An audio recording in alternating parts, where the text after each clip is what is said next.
Muy bien, pues en esta mañana, acabando el mensaje, me voy a tener que salir rapidísimo. Ya no vamos a poder saludar a mucha gente porque nuestro avión se va a las 3 de la tarde. Así tenemos que estar mi hijo y yo a la 1 de la tarde en el aeropuerto. Así que bye de una vez a todos. Nos vemos muy pronto. Estamos seguros que van a continuar, ¿verdad?, fortaleciendo esta iglesia, donde nos hemos esmerado hace 40 años en predicar la sana doctrina de la palabra de Dios. Los que traigan su Biblia, les pido que la abran en el Evangelio de Mateo capítulo 16. Mateo 16. Los que no traigan su Biblia, siéntense con un cristiano.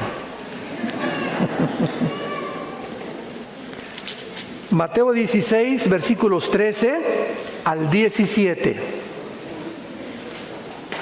Y nuestro tema es acerca de investigar bíblicamente si realmente Jesús fue un simple maestro de moral, un gran revolucionario, uno de los iluminados que ha habido en las diferentes épocas de la historia, o si Jesús realmente fue Dios en la carne. El Hijo de Dios que bajó del mundo y tomó un cuerpo como el tuyo y como el mío para poder en la cruz pagar por nuestros pecados. Hace 2000 años Jesucristo tenía una pregunta muy importante que hacerles a sus discípulos. Y dice Mateo 16, versículo 13, que viniendo Jesús a la región de Cesarea de Filipo, preguntó a sus discípulos diciendo: ¿quién dicen los hombres que es el Hijo del Hombre? Ellos dijeron: unos Juan el Bautista, otros Elías, otros Jeremías o alguno de los profetas. Y él les dijo: ¿y vosotros quién decís que soy yo? Respondiendo Simón Pedro dijo: tú eres el Cristo, el Hijo del Dios viviente. Entonces le respondió Jesús: bienaventurado eres, Simón, hijo de Jonás, porque no te lo reveló carne ni sangre, sino mi Padre que está en los cielos. En aquel tiempo, esta pregunta acerca de la identidad de Jesús era la misma pregunta que en el siglo XXI la gente continúa haciéndose. Si tú vas a la escuela, a la universidad, con tus amigos, pues Jesús, ¿verdad?, está en una cruz colgado, fotos de Jesús por todos lados, celebramos la Navidad. Y la gente continúa creyendo lo mismo. Yo lo hacía precisamente también porque antes de ser cristiano, yo pertenecí a la ideología marxista-leninista. Y cuando me preguntaban acerca de Jesús, cuando mi hermano comenzó a hablarme de Jesús, yo le dije que era descendiente del Che Guevara. Imagínense nada más, ¿no? Fue un gran revolucionario, vino a tratar de establecer la libertad. Y además les decía yo al grupo de personas que me seguían que había sido el primer comunista, porque en el libro de los Hechos dice la Biblia que todos repartían según su necesidad, y que eso es el comunismo, repartirnos todo y que nadie sea pobre. Yo estaba grandemente equivocado, porque la diferencia entre el cristianismo y el comunismo es que nosotros lo hacemos voluntariamente y el comunismo lo hace a fuerza. O sea, te obliga a expropiar y te obliga a donar lo que tú tienes, que es la propiedad privada y que es uno de los bienes más sagrados que Dios nos ha dado en la Biblia. Muy bien, una de las cosas más maravillosas, vamos al Evangelio de Lucas capítulo 1, para comenzar, es que Jesucristo nace en este mundo. Señores médicos que nos acompañan en esta mañana, principalmente a los que les interesa la genética, esto es completamente asombroso.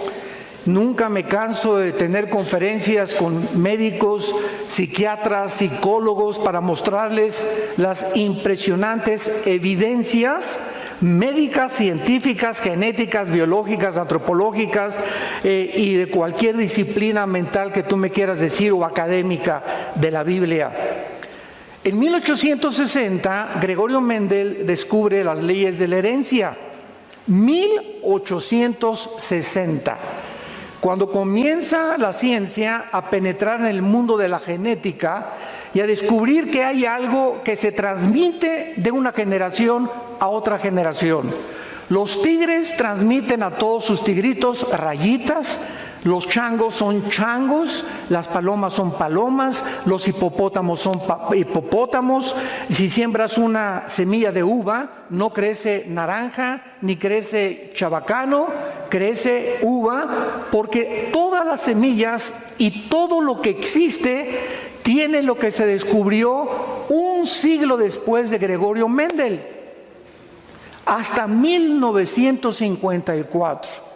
Los doctores norteamericanos Watson y Crick se les concede el Premio Nobel de Medicina porque descubren hasta 1954 lo que la Biblia decía desde la primera página del Génesis. Descubren el código genético hereditario que se llama el ADN. O sea, la hélice famosa que se encuentra dentro de las cromosomas y los genes, y donde se encuentra toda la información de quién eres tú y de quién soy yo. En una uva se encuentra un software que alguien puso, vamos a ver quién es ese alguien. En las naranjas se encuentra un software, un código, para que cuando tú siembres la naranja, crezca amarilla con las características nutriológicas y vitamínicas que tiene la naranja, que son exactamente las que el cuerpo necesita. Vean la interrelación tan impresionante. Las uvas, las características tienen que ser así, chiquita, la uva moradita o un poco anaranjadita, la pera tiene que ser diferente, y todo esto viene dentro de cada semilla. Entonces nunca una semilla de uva va a producir naranjas, porque la información genética que Dios puso dentro de esa semilla tiene que ser conforme a su género y a su especie. Génesis 1, 11 y 12. Cuando Dios comenzó a crear todo, estableció Dios hace más de 5.500 años las leyes inexorables de la herencia que hasta 1954 se descubrieron.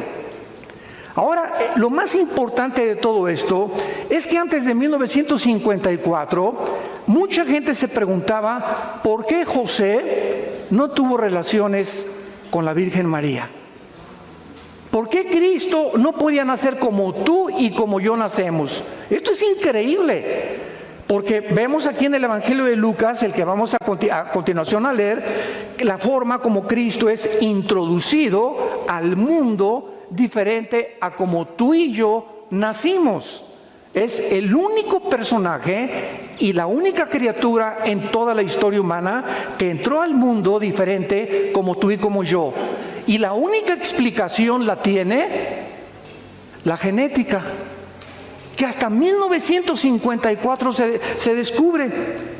Versículo 26, Lucas 1. Al sexto mes el ángel Gabriel fue enviado por Dios a una ciudad de Galilea llamada Nazaret, a una virgen desposada o comprometida, no estaban casados, ¿verdad?, con un varón que se llamaba José, de la casa de David, y el nombre de la virgen era María. Entrando el ángel en donde ella estaba, dijo: salve, muy favorecida, el Señor es contigo, bendita tú entre las mujeres. Mas cuando ella le vio, se turbó por sus palabras y pensaba: ¿qué salutación sería esta? Entonces el ángel le dijo: María, no temas, porque has hallado gracia delante de Dios. Y ahora concebirás en tu vientre y darás a luz un hijo, y llamarás su nombre Jesús. Este será grande y será llamado Hijo del Altísimo, y el Señor Dios le dará el trono de David su padre. Reinará sobre la casa de Jacob para siempre, y su reino no tendrá fin. Cuando el ángel le da este mensaje a María, imagínense a María: ¿estoy oyendo algo correcto? Porque José y yo ni a Cancún nos hemos ido. Ni siquiera hemos tenido una luna de miel, no estamos casados. Y bajo la ley hebrea era una barbaridad que una mujer hebrea se embarazara. sin estar casada. Entonces María, no, lógica y normalmente, le contesta, versículo 34, ¿cómo será esto? Pues no conozco varón. Respondiendo el ángel, le dijo, el Espíritu Santo vendrá o te cubrirá, y el poder del Altísimo te cubrirá con su sombra, por lo cual también el santo ser que nacerá será llamado Hijo de Dios. Vamos a contestar por qué José no podía tener relaciones con María y por qué Jesús no podía nacer como tú y como yo. Muy bien. Vivimos una época en la que se está tratando de cambiar la identidad de los seres humanos. Hace algunas semanas mi esposa y yo recibimos el testimonio de una persona que vive en Estados Unidos y que nos contó en su carta lo siguiente: Pastor Alducin, tengo un hijo de 5 años en la escuela en Estados Unidos y pues claro que sus papás somos mi esposa y yo, pero conoció a un niño que tiene 2 papás, hombres. Entonces mi hijo le preguntó al niño que tiene 2 papás por qué no tenía mamá como todos los demás, o cómo había llegado al mundo si nada más eran 2 papás. Entonces el niño a quien se le hizo la pregunta fue con sus papás y los papás demandaron a la escuela, porque ¿cómo era posible que los niños que tengan papá y mamá no reconozcan que también un niño con 2 papás puede tener una familia?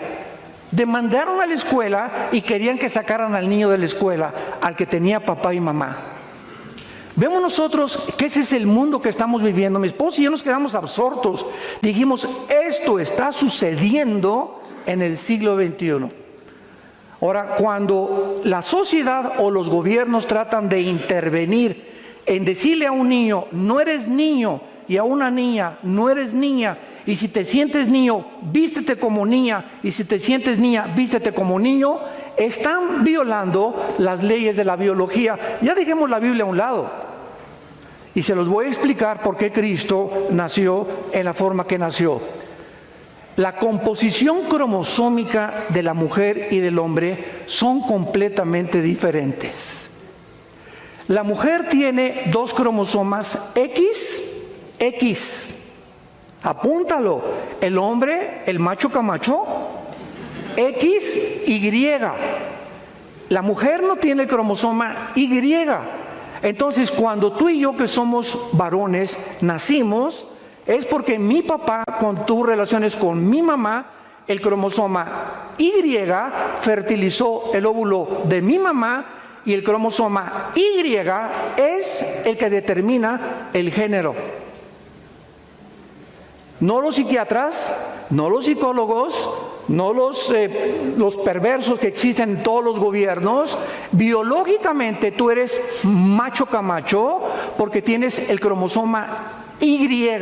Y si tú eres varón y sientes que no eres varón, biológicamente estás negando tu naturaleza porque traes un tornillo flojo aquí arriba.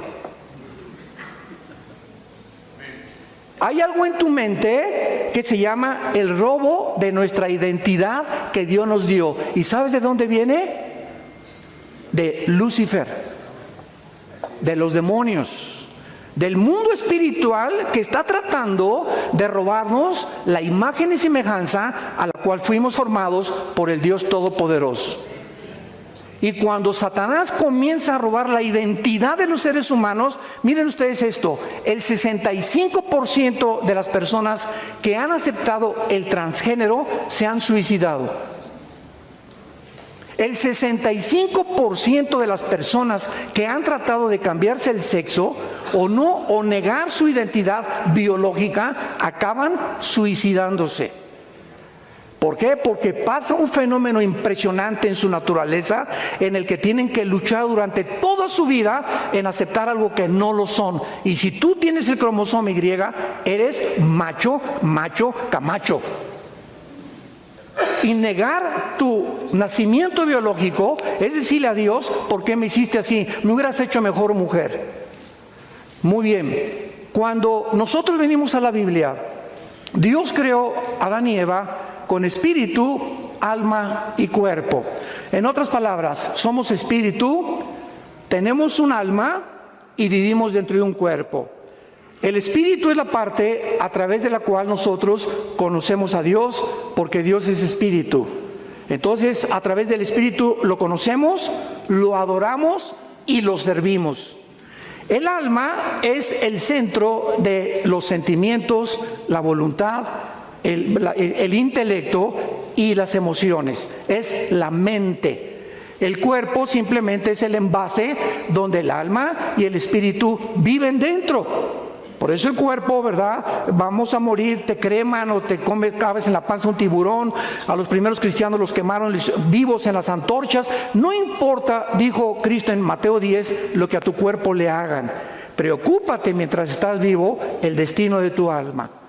Entonces, cuando el ser humano se rebela contra Dios, nos separamos. La palabra muerte en la Biblia no significa, apúntalo, cesar de existir. No significa cesar de existir, significa separación, nada más.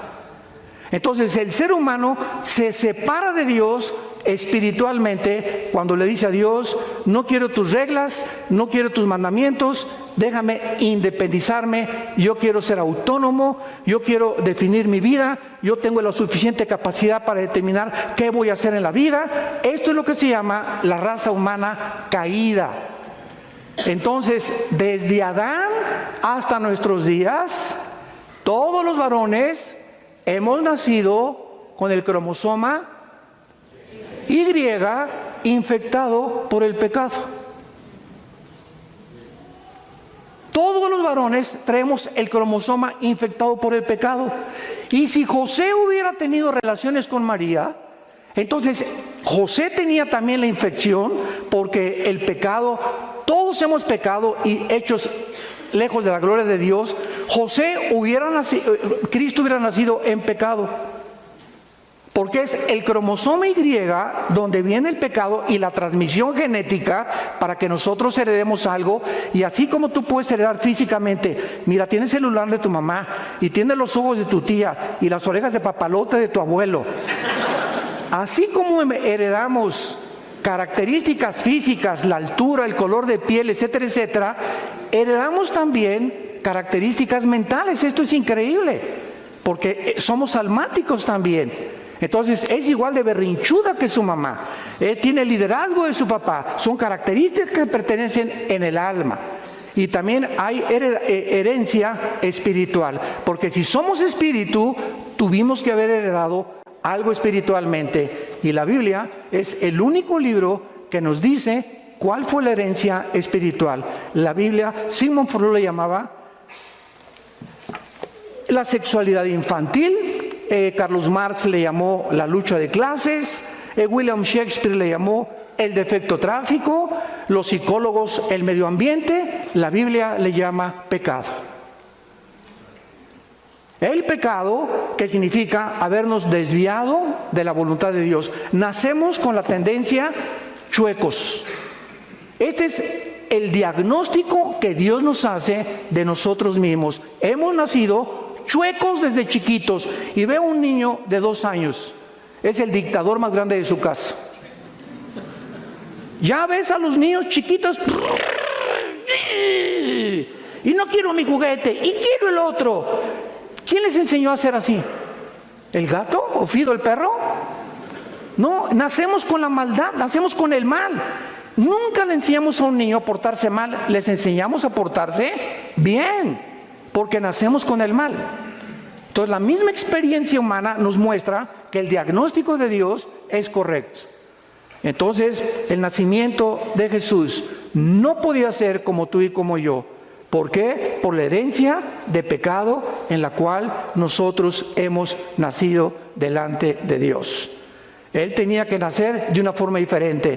El Espíritu Santo pone el cromosoma Y para que ovule el óvulo de María, y para que el santo ser que nazca en la matriz de María pueda ser un ser humano como tú y como yo, pero sin haber heredado el pecado.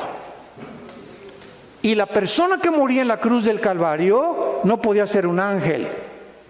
No podía ser porque los ángeles jamás, ¿verdad?, nos pueden representar. Tenía que ser en la cruz un humano para identificarse con nosotros, pero en la cruz no podía ser un simple humano, porque nosotros no perdonamos pecados. El único que perdona pecados es Dios.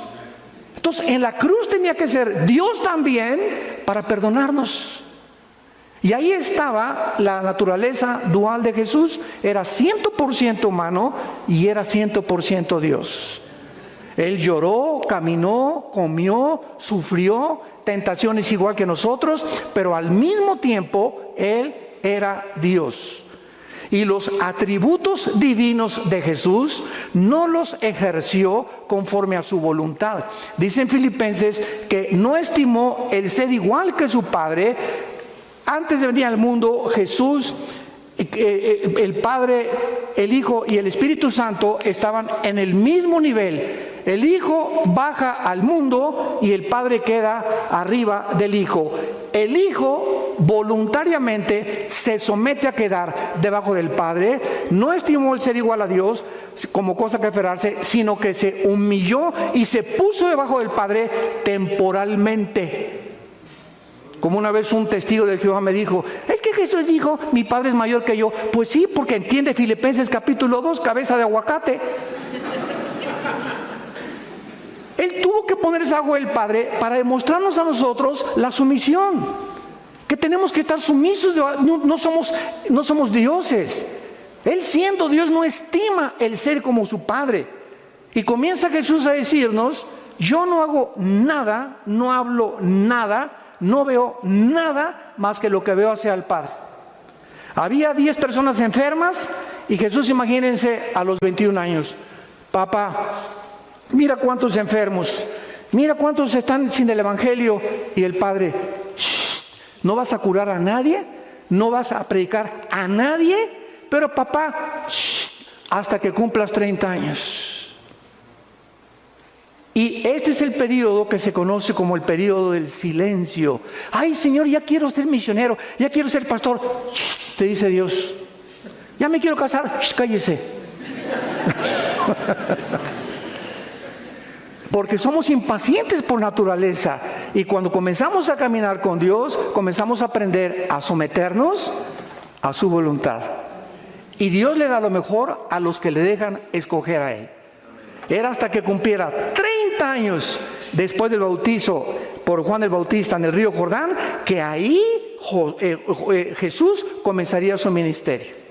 Entonces, vemos la entrada de Jesucristo al mundo de una forma sobrenatural, explicada por la ciencia médica, de la genética del siglo XX y del siglo XXI. Continuemos.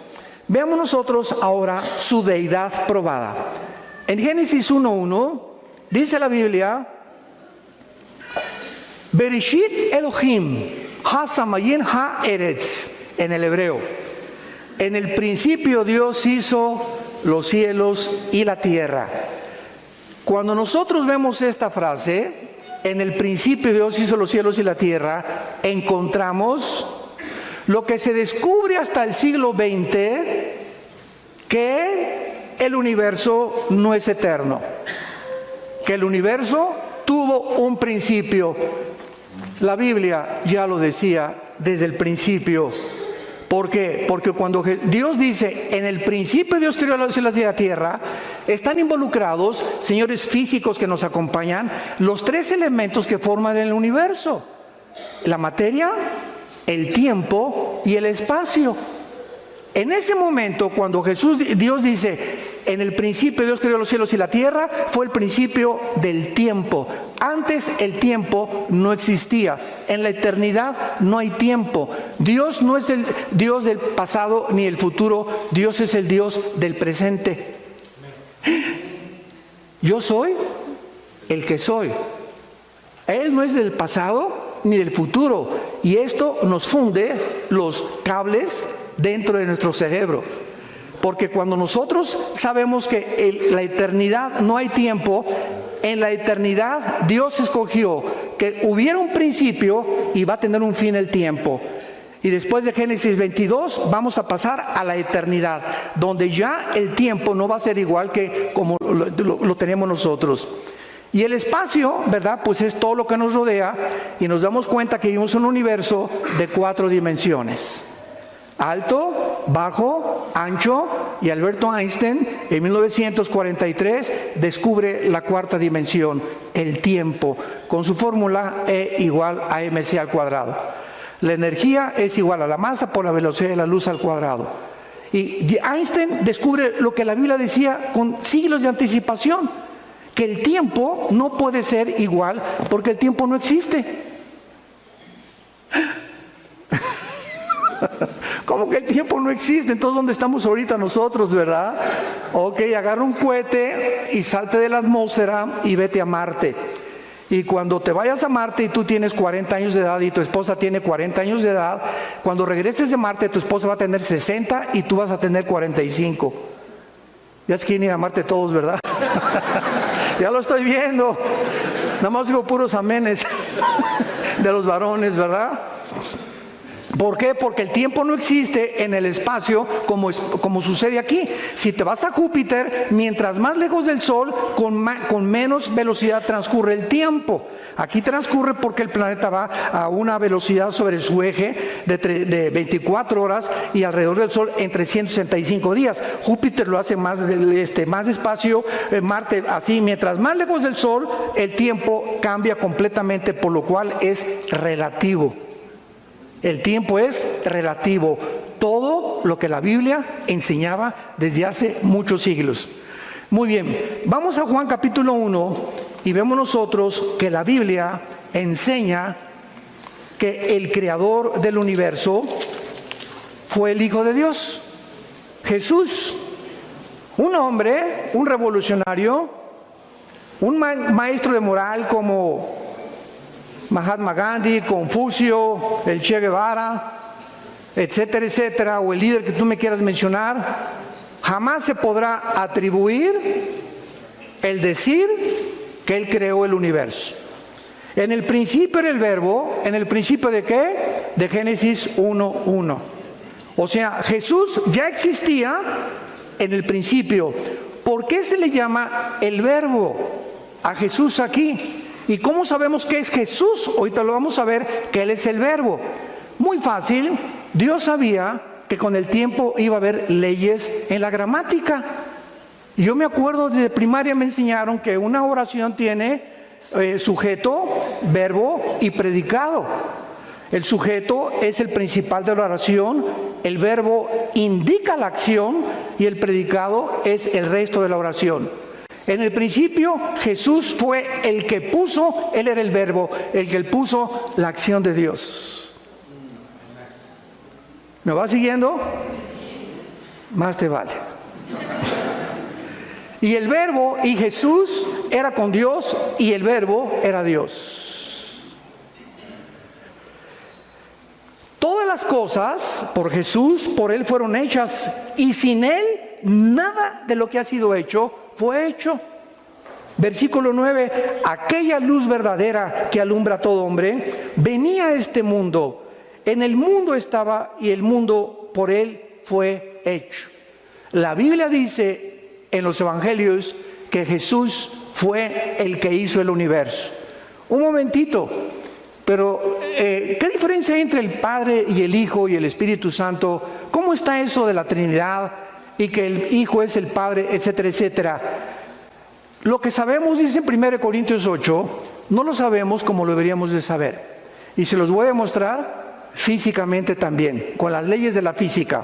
Miren, qué fácil está esto, para enseñarles la Trinidad, que es nada más un ejemplo, no podríamos profundizar mucho más.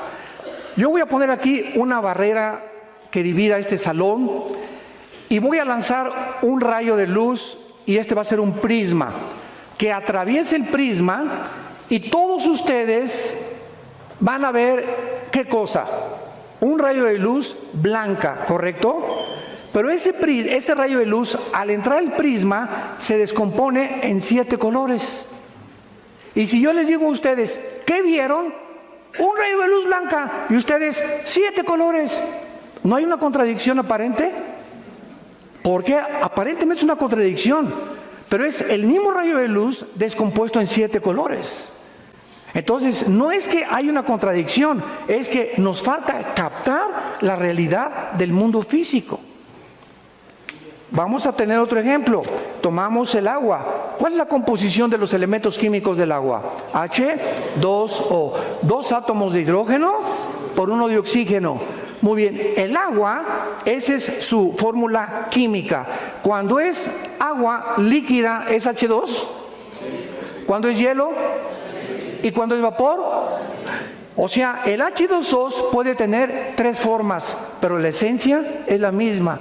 A Dios le ha agradado manifestarse en 3 personas, pero es un solo Dios. Vamos con los cocineros. El huevo. ¿Qué es el huevo? Cáscara, clara y yema. Dame un huevo y te doy la yema. ¿Es el huevo? Es parte del huevo. Porque el huevo es cáscara, clara y yema. Si te doy la clara es huevo, es parte del huevo. Entonces, ese mismo huevo está formado de 3 cosas, pero se le llama un huevo, no se le llaman 3 huevos. Y Jesús dice que el matrimonio no somos 2, sino 1. Oye, espérame, pero si ella es del sexo opuesto y yo soy macho camacho, ¿cómo que somos 1? Así es. Mantienen su individualidad aquí abajo en la tierra, pero delante del Padre el matrimonio es una sola carne. ¿Por qué? Porque somos una unidad desde la perspectiva espiritual. Aquí abajo nos dividimos en 2, los 2 somos espíritu en diferentes cuerpos, nada más. Mi esposa es espíritu, yo soy espíritu. Dios le agradó darle a mi esposa un cuerpo diferente a mi cuerpo, pero ante Él somos uno. ¿Y qué dijo qué dijo Cristo en Juan 17? Te pido, Señor, que toda la iglesia sean uno. ¿Cuántas iglesias hay en el mundo? ¿Cuántas denominaciones hay en el mundo? Cientos, miles. Pero ante los ojos de Dios, Él quiere que seamos uno en el Espíritu. Entonces hay 3 en 1, hay 2 en 1, hay 5 en 1, hay 20 en 1, hay miles en 1. ¿Por qué? Porque lo que sabemos no lo sabemos como lo deberíamos de saber. Y la gente sigue todavía, ¿verdad?, peleándose, que no, que por aquí, por allá. Yo no entiendo la Trinidad y como de un Teofilito ni la entenderás. Veamos nosotros que la Biblia nos enseña que no solamente Jesús es el Creador, sino que también nos enseña un fenómeno de la física, inexplicable por la física, aplicado y explicado por la Biblia. El mundo microscópico está formado por átomos, electrones, protones y neutrones, ¿correcto? Y giran a una velocidad, si tú tienes un microscopio electrónico, giran hay un mundo microscópico donde millones de partículas están girando así y así y así alrededor de un átomo. La pregunta es, ¿quién los impulsó para moverse con esa rapidez? Ahora, lo que pasa en el mundo microscópico pasa también en el mundo macroscópico. Y volteamos los ojos al universo y el cosmos es lo mismo. Todo el cosmos son galaxias que están girando, ¿verdad?, de una forma afinada, perfecta. Dicen los astrofísicos que están cada día expandiendo más unas y más de otras para no estrellarse. ¿Quién mantiene al planeta Tierra, donde tú y yo estamos parados, a una velocidad constante de 24 horas, sin detenerse 5 segundos, ni adelantarse 5 segundos, para que sean 24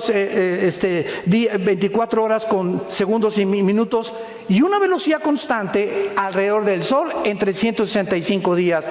Porque esta velocidad del mundo microscópico y del mundo cósmico contradice la física. ¿Qué ley establece la física? Escuchen, la física establece este principio, que si yo tengo una canica y le hago así y le disparo, la velocidad de la canica es proporcional a la fuerza que le aplico. Es una ley física inexorable. Todo cuerpo tiene la velocidad de la fuerza que se le aplique. Si agarro una flecha y disparo la flecha, va a salir la flecha volando y va a tener que caer. ¿Por qué? Porque la fuerza que le apliqué no es eterna, tiene que caer forzosamente. Un balazo, tiras un balazo, sale la bala y tiene que caer tarde o temprano en algún lugar. ¿Por qué? Porque la fuerza que se le aplicó con la pólvora.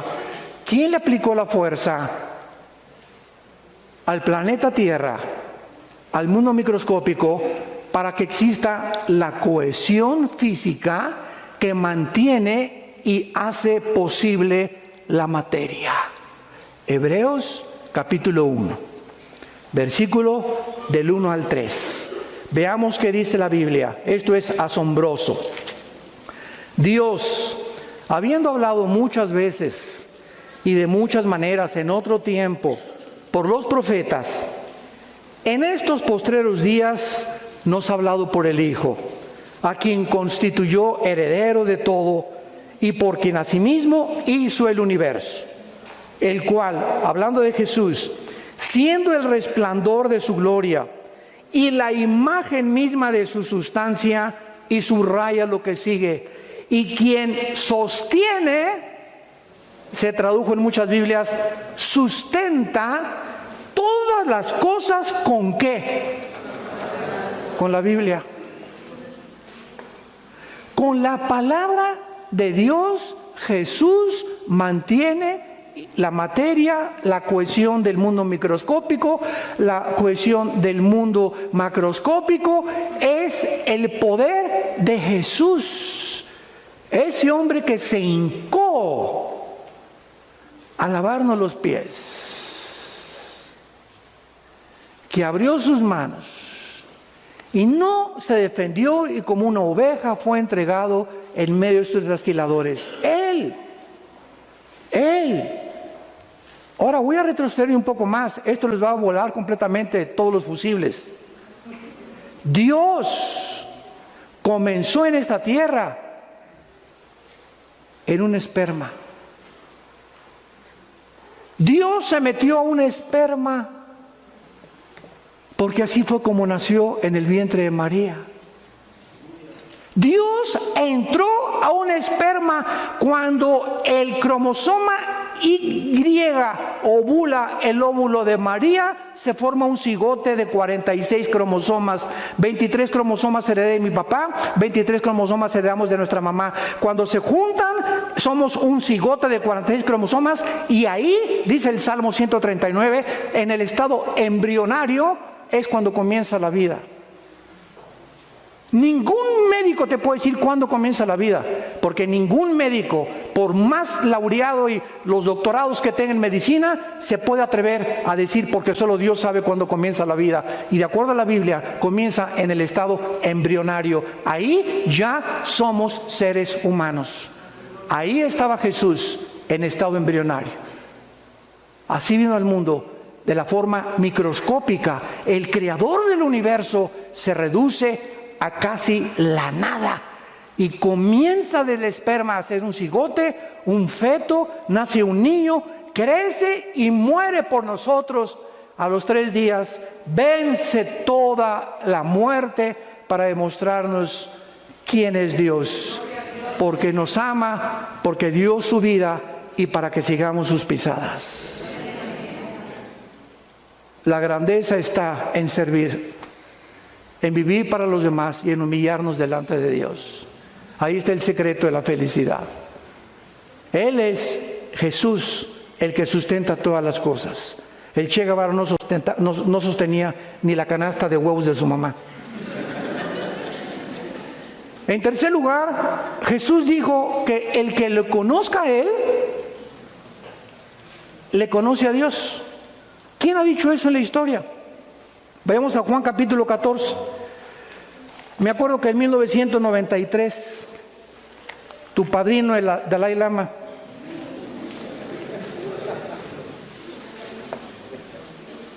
dijo al Papa Juan Pablo II que él era Dios. Así se lo dijo.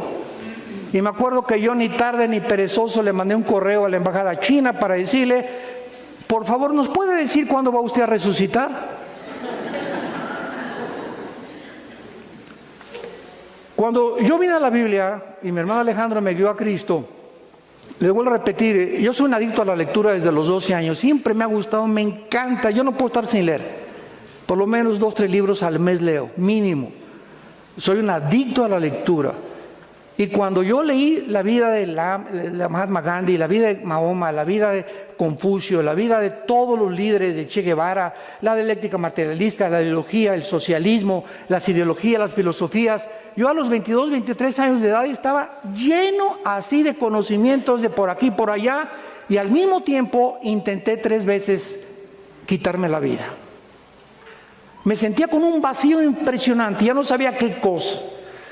Hasta que comenzaron a hablarme, mi hermano me habló por primera vez y comencé a leer, y lo que me trajo a Jesús es cuando yo leí Juan 14. Cuando yo leí estas palabras, hagan de cuenta que salía como fuego, así entraba en mi alma, la búsqueda tan existencial que traía, ¿a quién le dedico mi vida? ¿Para qué nací? La vida es tan corta, ¿a quién se la puedo dedicar? Y cuando leo Juan 14, me acuerdo que caí de rodillas, casi llorando, y comencé a hacerme las siguientes preguntas. Leamos lo primero. Jesús les dijo antes de morir, esto es un día antes de morir. Antes de morir Jesús les dijo a los discípulos, no se turbe su corazón. Lo primero que les dijo es, no estén estresados. Nunca, nunca, nunca, nunca. No importa lo que pasa en el mundo. Que salió el presidente que el petróleo cayó, que el peso cayó, que la bolsa, que por aquí, por allá. No hagamos caso de nada, absolutamente. Mantén dentro de ti la paz de Dios. Todo está bajo control. Soy su hijo, soy tu hija, Señor. Yo no puedo convertir a mis hijos, no puedo convertir a mi esposa, no puedo convertir a las ovejas, yo no puedo hacer que el dinero me llegue. Señor, tú estás al control de todo. Yo quiero vivir en paz. Mi hija se fue y está en las drogas y se fue a la prostitución. Hermano, por favor, ore por mí. Mire, doña Chencha, primero usted se aplaca y se tranquiliza, porque en el estado en que usted viene a pedirme orar por su hija, me está hablando que usted no cree en Dios. Porque en ese estado se manifiesta la incredulidad. Dice la Biblia, estamos en apuros, pero nunca desesperados. Nunca lleguemos a la desesperación ni a la angustia de ¿y ahora qué hago? ¿Cómo que qué haces? ¿Quién es tu Dios? ¿Quién es el Dios que murió en la cruz por ti? Salte corriendo a tu jardín y ve a los pajaritos. ¿Qué tienen los pajaritos? Ese pajarito que no vale ni 2 pesos, Dios lo sostiene. Y Dios, cuando una hormiguita en el África se muere, Dios sabe que se murió la hormiguita. Cuando vas al peluquero, Dios sabe cuántos pelos te quitaron. Cuando Dios ve el mundo microscópico, sabe cuántas bacterias murieron, sabe cuántos microbios. El conocimiento y la omnisciencia de Dios trasciende nuestra capacidad de pensamiento. Él es Dios. Y tenemos una limitación impresionante para poder pensar. Entonces tenemos que pensar de Él como algo grande que nunca nos va a dejar y nunca nos va a abandonar. No se turbe su corazón. Si ustedes creen en Dios, crean también en mí. Jesús dice, el que cree en Dios, cree en mí, porque yo soy Dios. En la casa de mi Padre muchas moradas hay, y si no fuera así, yo os lo hubiera dicho. Voy a preparar lugar para ustedes. Dios nos está esperando en el cielo. Ya viene por nosotros pronto. Todo esto ya, Querétaro se va a acabar ya. Todo se va a acabar ya en este mundo. Ya aflicción, enfermedades, todo. Vamos de paso, somos peregrinos, estamos rumbo a otra vida. Estamos de visita, no somos ciudadanos de este planeta. Aunque estamos físicamente en el mundo, no pertenecemos a este mundo. Somos de Él, Él nos compró. Y su plan es desde antes de la fundación del mundo, ya Él tenía el plan para nosotros. Y siempre para los cristianos, el futuro es lo mejor. Lo que viene es lo mejor para tu vida y para mi vida. Y mantén esta confirmación y esta seguridad. Sí, si quieres aplaudir, no estás seco como un higo, apláudelo, ¿verdad? Ahora vean. Y dice el versículo 3, y si me fuere y os prepararé el lugar, vendré otra vez. Es una promesa de Dios, Dios te está diciendo que Él viene por nosotros otra vez. Y dice, y os tomaré a mí mismo. Aquí está el arrebatamiento de la iglesia, porque es la palabra paralambano en el griego, que significa ser sacados, o es similar a la palabra paso en el griego de 1 Tesalonicenses 4. Los tomaré para que donde yo estoy, ustedes también. ¿Y saben a dónde voy? Y saben el camino. Le dijo Tomás, el escéptico de todos los apóstoles, discípulos: Señor, no sabemos a dónde vas. Después de tanto tiempo, imagínense, ¿no? ¿Cómo podemos saber el camino? Cuando yo leí esto, fue cuando yo caí de rodillas.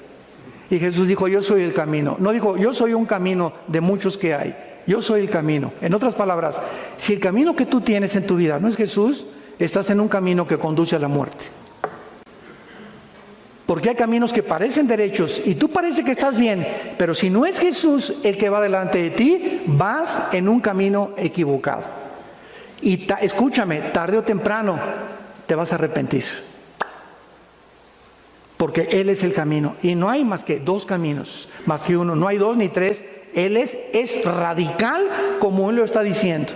Yo soy el único camino. Y si no me estás siguiendo, estás en un camino equivocado. Vas a los arrecifes, tu barco va a naufragar. Porque no traes vela. Yo soy el capitán. Y si no soy tu capitán, tu barco no va a llegar a su destino. Yo soy el camino, yo soy la verdad. La verdad. ¿Saben por qué existe la filosofía? Porque la filosofía es la búsqueda de la verdad. Sócrates, Demóstenes, todos los discípulos, los epicúreos, los estoicos de Zenón en los tiempos de Pablo, en Atenas buscaban la verdad y la siguen buscando. Yo cuando estuve en la Facultad de Filosofía en la UNAM, les hice esta pregunta a los estudiantes de filosofía. ¿Hay alguien de ustedes? ¿Son estudiantes de filosofía, verdad? Sí, pues claro, pues aquí estamos. Dice Facultad de Filosofía, ¿o no dice eso? Bueno, ok. ¿Cuál de ustedes sabe o cómo pueden definirme qué es la verdad? No hubo un solo estudiante que se atreviera a decirme qué es la verdad. Pues la verdad, uno salió, mire, le voy a decir, me dijo este estudiante, era de los más adelantados. Mire, vivimos un mundo, doctor Alducin, donde la verdad la tiene cada quien. Así me contestó. Por ejemplo, me dice, lo que usted ahorita para usted es verdad, para mí no lo es. Y para el que está conmigo no lo es. Entonces le contesté yo, lo que tú me estás diciendo se llama relativismo en la filosofía. Entonces, tú estás confesando que no existe una verdad absoluta. Y me dijo, exactamente. Y le levanté la Biblia. Y le dije, Jesús es la verdad absoluta. Y se quedó así. Y me dice, demuéstremelo. Y le digo, para que sea verdad, la palabra en el griego y en el hebreo para verdad, ¿sabe lo que significa? Lo que no tiene cambio. Lo que no está sujeto a cambiar. Y todo en el mundo que vivimos desde hace 6,000 años en este planeta, todo está cambiando las verdades de la ciencia. Un ejemplo, hace 3 años, Plutón estaba en los libros de astronomía. Y hace 1 año compré un libro de astronomía en una biblioteca ahí en Dallas, Texas, y pues los astrónomos dicen que no, que Plutón no reúne las características para ser planeta, y lo borraron de un pincelazo a Plutón de la astronomía. Imagínense nada más, ahora resulta que me enseñaron mal. Y así pasa con la ciencia. ¿Por qué? Porque no somos dioses. No hay nada que pueda permanecer estable ni equilibrado si no es Dios. Entonces, cuando Jesús dice, yo soy la verdad, está diciendo, yo soy la única entidad espiritual en el universo que no estoy sujeto a ningún cambio. Yo soy el mismo ayer, hoy y por los siglos. Escúchame, y cuando Dios dice, Jesús dice, yo soy el alfa y yo soy el omega, que es la primera y la última letra del alfabeto griego, yo soy el principio y yo soy el final, ¿sabe lo que nos está diciendo? Ok, voy a razonar. Si tú eres el principio y tú eres el final, ¿dónde estoy yo? Ahorita estamos aquí en medio, no hemos llegado al final, ¿verdad? Entonces, si Él es el principio y Él es el final, mi final es Él. Y voy hacia Él. Y mi final y mi camino está asegurado, porque lo sigo a Él. Y finalmente, Jesucristo dice en Hebreos 4:15 que era sin pecado. Ahí está, ¿por qué? Porque no nació como tú y como yo. El pecado se hereda genéticamente. Así como se hereda las transmisiones físicas, mentales, también heredamos una enfermedad, ¿verdad? Una infección que la Biblia le llama pecado. Dice 1 Pedro 2, 21 y 22, que Cristo fue también sin pecado finalmente.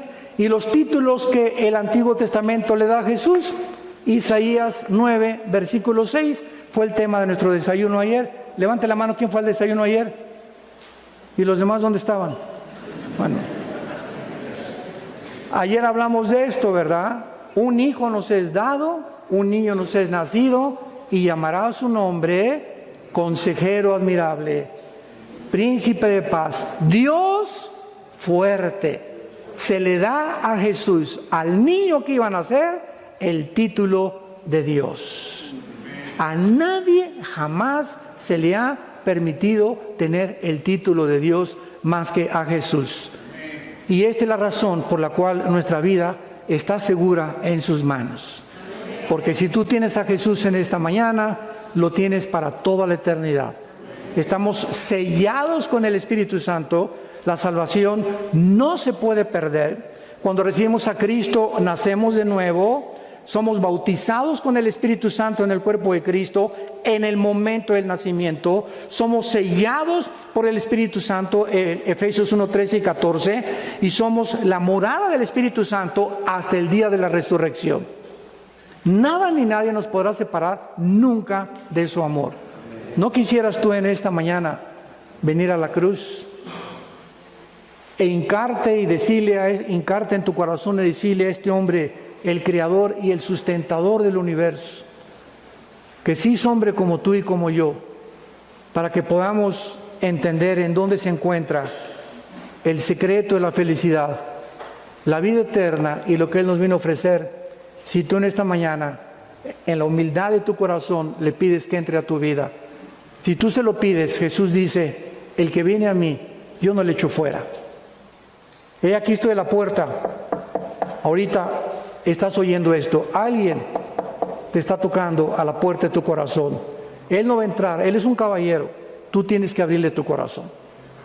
Si alguien abre su puerta, entraré a Él, dice Apocalipsis 3:20, y mi Padre y yo cenaremos contigo y haremos banquete contigo. Ven a Jesús, Él te está esperando desde hace mucho tiempo. Y quiero decirles algo, estoy seguro que en esta mañana hay alguno de ustedes que Dios le está hablando por última vez. ¿Serás tú? ¿Serás tú la persona a quien Dios le está hablando por última vez? Porque Él no te va a perseguir, Él no te va a forzar. No endurezcas tu corazón. Hoy es el día de tu decisión.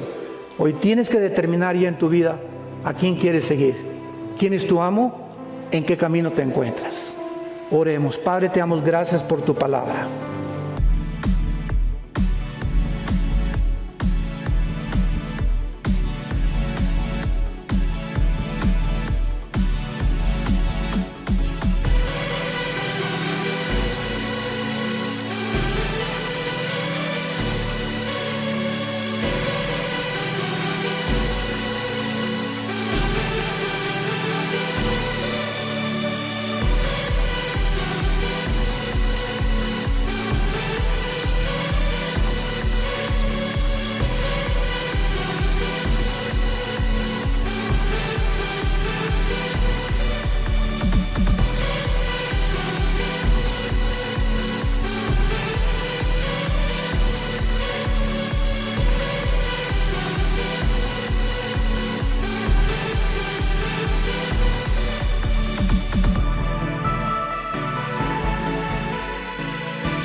Gracias, Jesús, porque tú eres la resurrección y la vida.